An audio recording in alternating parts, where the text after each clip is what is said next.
Info, Press Release, 20 Maret 2021 Surat Diplomatik Negara Aceh Darussalam, dikirim ke 28 negara. Bismillahirrohmanirrahim. Assalamualaikum warahmatullahi wabarakatuh. Alhamdulillah, Perdana Menteri Aceh Darussalam telah melayangkan surat diplomatik kepada 28 negara merdeka pada tanggal 18 Maret tahun 2021 demi menunaikan janji. Urusan surat diplomatik insya Allah dirampungkan pada Maret tahun 2021. Oleh itu 20 surat diplomatik siap dikirim kepada 20 kepala negara seluruh dunia.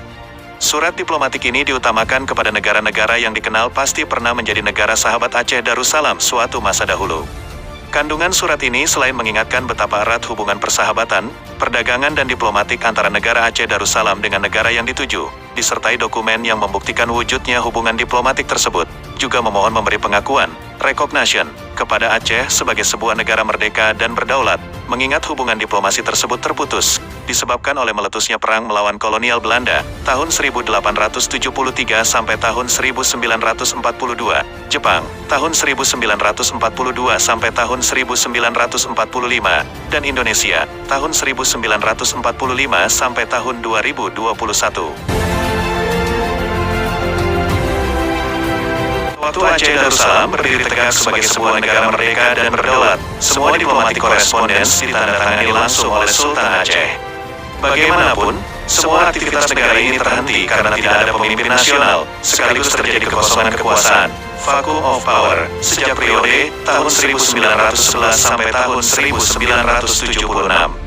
Setelah Tengku Hasan Ditiro memproklamirkan Aceh sebagai negara sambungan, successor of state, pada tanggal 4 Desember tahun 1976, beliau menggunakan kop surat ASNLF menandatangani surat diplomatik yang dialamatkan kepada Sekjen PBB dari Kem Tajura Libya tahun 1987 dan kepada House of Lords Great Britain tahun 1991.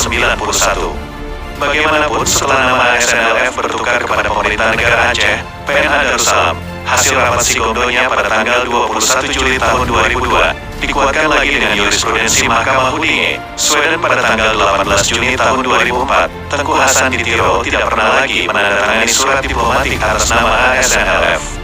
Konsekuensi logis dari penandatanganan MOU Helsinki, tanggal 15 Agustus tahun 2005, maka segala urusan politik Aceh, baik di dalam maupun di luar negeri dikendalikan sepenuhnya oleh pemerintah pusat Indonesia berdasarkan poin 1.1.2 MOU Helsinki, disusul kemudian Malik Mahmud, Perdana Menteri, dan Zaini Abdullah, Menteri Luar Negeri, merubah status kewarganegaraan pada Juni tahun 2010.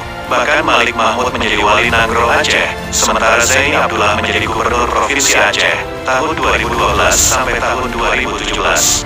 Akibatnya, jabatan Perdana Menteri dan Menteri Luar Negeri Aceh kosong, vacuum of power. Kali ini surat diplomatik yang ditujukan kepada 28 kepala negara, ditandatangani oleh Dr. Yusra Habib Abdul Ghani, PMNAT yang dipilih oleh 13 wilayah, anggota Kongres, dan bersumpah di depan Kadi Negara pada tanggal 3 Desember tahun 2020, untuk menghidupkan kembali status Aceh Darussalam yang tidak berfungsi sejak tahun 2005 sampai 2010. Artinya, kekuatan dan nilai politik, hukum dan sejarah surat diplomatik tersebut sama dengan surat diplomatik yang pernah dikirim oleh para pemimpin Aceh terdahulu, Sultan, yaitu hubungan diplomatik antara negara dengan negara, bukan antara organisasi politik dan negara. Aceh memberi masa kepada 28 negara dimaksud selama 3 bulan, Juni tahun 2021, lamanya untuk mengirim jawaban secara resmi. Jawaban sudah tentu hanya ada 3 kemungkinan. 1. Memberi pengakuan internasional. 2. Menolak atau 3. Tidak memihak. Apapun hasilnya, PNAD sudah mempersiapkan langkah-langkah untuk menghadapi ketiga-tiga jenis jawaban tersebut. Wabillahi taufik wal hidayah. Wassalamualaikum warahmatullahi wabarakatuh. Wilayah berdaulat, 20 Maret 2021 Haji. Yusuf Peweulak, juru bicara pusat PNAD.